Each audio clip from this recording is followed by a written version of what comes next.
Hello everyone, we are Team 11. I'm Shriya. Hi, I'm Siddharth. We are here to present our final project titled Answering Open Domain Questions Using Recurrent Neural Networks. Automated open domain question answering is a popular NLP task of answering questions using open domain datasets, for example, Wikipedia articles. Our major motivation behind this project is we wanted to do something related to natural language processing, and open domain question answering has recently piqued interest from researchers and developers. We also wanted to experiment with BERT because BERT has been proven to excel and outperform different state-of-the-art NLP systems, including GLUE benchmark that contains 9 diverse natural language understanding tasks. We also came across this ongoing challenge by Google called Google Natural Questions. Now let's look into the data set of Google Natural Questions. Google Natural Questions basically is a dataset of standard queries submitted to the Google search engine. What it does is the whole Wikipedia document is considered as the context, while the relevant paragraph for the question, for example, where is the International Bowling Hall of Fame, the whole paragraph becomes the long answer candidate, while the exact answer becomes the short answer candidate. There's 307,000 examples of this type, and there are F1 scores benchmarked using 5 different annotators. So there's a benchmark that says a long answer F1 score of 0.87 and a short answer F1 score of 0.76. And this is supposed to be unachievable with the current NLP systems that we have at hand. The whole data set is of 42 GB and it takes approximately 4 hours to train it on a TPU. So we'll be using a simplified version of this data set, which is called simplified MQ. What it does is it considers only the long answer candidate as the context, while the short answer and the question is still the same. We'll be using Hugging Face Transformers library for our experimentation.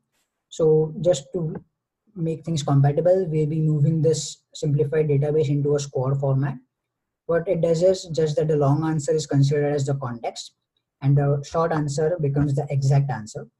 And considering the simplification algorithms used by Google, the exact matching score by score will be a good approximation of the short answer F1 scores.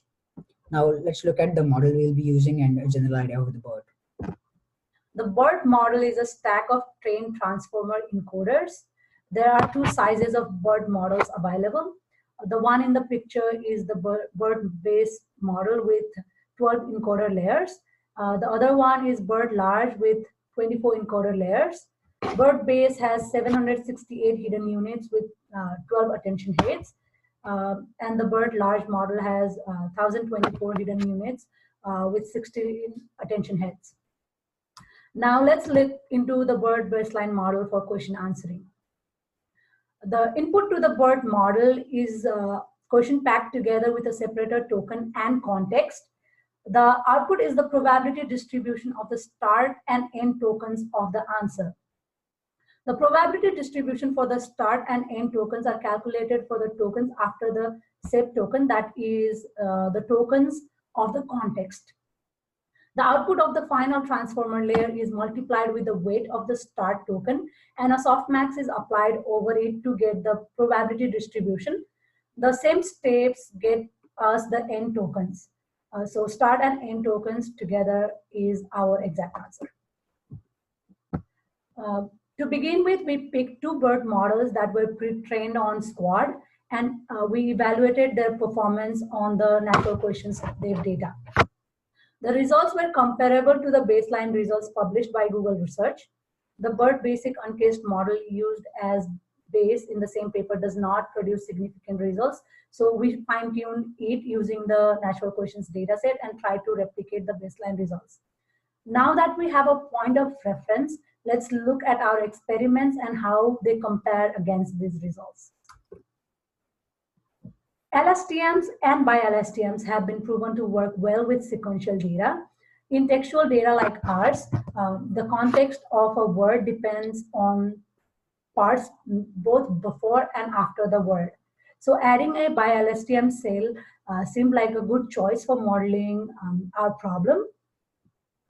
So we added a BiLSTM layer on top of BERT and compared its performance with the baseline that we replicated. Training the complete data set requires approximately 1.5 hours per epoch. And even with the 1/10 of the data, each epoch took about 10 minutes. So what we decided was to freeze most of the training parameters and just tinker with the hidden layer size and types. Now let's look at the results of the experiments. Let's look at a few answers that were generated by our models. So for example, if you ask the question, when is the next Deadpool movie to be released? The actual answer is May 18, 2018. The Vanilla Bird fine-tuned model gives an answer saying 18, 2018, which is completely out of context. While Bird plus LSTM or Bird plus BiLSTM could give the exact answer. With slightly longer answers like when does the Chinese New Year start, we get a good answer with Squad. We get okay answers with Bird LSTM or Bird BiLSTM.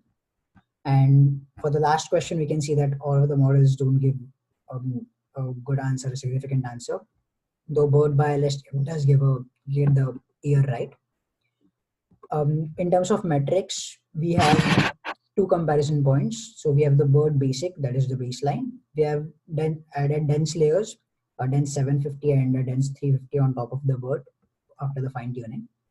We have the LSTM with 750 hidden cells, which is 750 hidden outputs too, and a BiLSTM with 500 cells, which is basically 1000 hidden states. The Bird basic gives a FN score of 0.63, which is outperformed by all three. The FN scores of all three extra layers are more or less comparable, though LSTM and BiLSTM give a higher exact matching score. LSTM and BiLSTM have more or less similar results, though LSTM gives a slightly better exact match of 0.69. In conclusion, we can say that adding a BiLSTM layer on top of Bird outperforms the baseline model. We also tried adding a stack of multiple LSTM layers, but that results in a shorter span of answers and which are not really precise. And using an LSTM layer or a BiLSTM layer does not significantly change the overall performance, though adding a recurrent layer on top of the Bird does improve the performance significantly. That's all. You can always reach out on Slack for questions, and these are the references that we use in our project. Thank you.